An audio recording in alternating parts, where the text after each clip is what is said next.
Hello, I'm Rachel Porter, the Digital Curriculum Integration Specialist for Southwest Park Schools.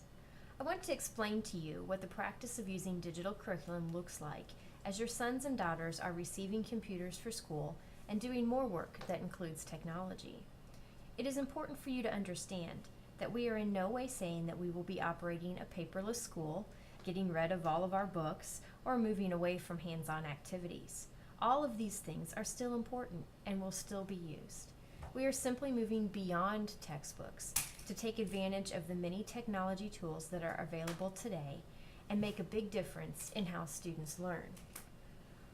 Our definition of digital curriculum is any form of technology that improves the learning process.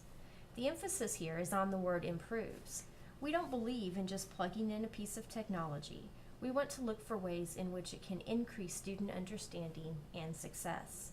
We'll never replace a good learning task with a lesser one just for the sake of using something digital. But let me show you a couple of quick examples of how we can make education better. Here we have a student practicing spelling words by writing them 3 times each. The teacher or parent has then shown him his mistakes and the correct spelling. This sort of study task may be effective for some students and is certainly better than not studying the spelling words at all. But let's turn to a digital tool and see if we can find a way to make this better. This is Quizlet, a free online program that can revolutionize spelling study by adding audible and visual correction and focusing on the words he needs to study most. Cough.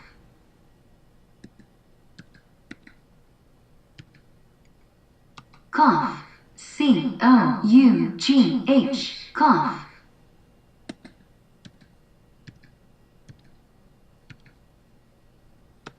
Physical.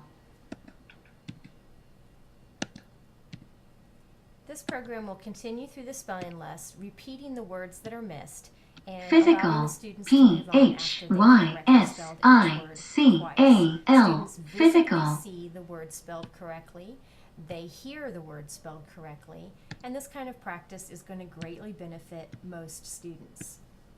Here's another example. Students learn about earthquakes in a science lesson. You probably remember doing a typical assignment like this, reading a section of a textbook and then completing the accompanying worksheet questions. But how much more engaged would you have been if you could have read this instead? It's an article just published about a real earthquake that happened and the problems Japan is experiencing from the debris that was pulled into the ocean by the resulting tsunami. This is real news about real earthquakes. Students can use an interactive map to find the location of the earthquake and see where it is in relation to the United States. They can complete thought questions, surveys, math problems, and other activities that are connected with this topic as well. They can then go to the U.S. Geological Survey website and find more information on that particular earthquake, as well as others that have happened recently. They'll be shocked at the number of them and see patterns of where they happen and be able to research why those locations receive more earthquakes than other parts of the world. They can then use an iPad app to explore how seismographs record the different directions of forces during an earthquake. I think you can see how much more interactive, engaging, and authentic this type of learning is. So our vision for Southwest Park Schools is that over the next 2 years, all teachers of grades 2 through 12 will find a digital tool to incorporate into every lesson that does what these examples do, makes the learning process better. We also want to become non-reliant on printed textbooks that do not meet the needs of all students enough to justify their expensive cost. There are a few things I want to repeat and make sure are clearly understood. This transition does not mean that we will be going paperless or bookless. We will still use these things when they are the best option, and sometimes they are. There will be no new course textbook purchasing, however, after the 2013-2014 school year, making funds available for better tools.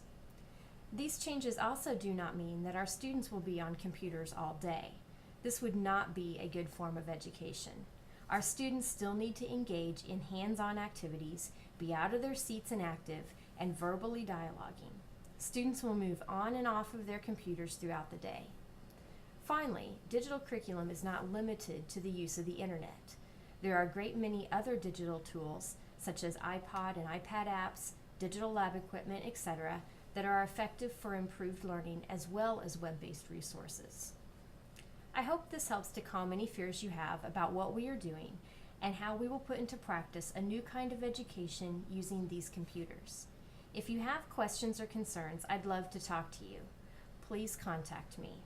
I also encourage you to visit www.mrsporter.com for more information and to interact with me and other parents in our community in the Parent Portal.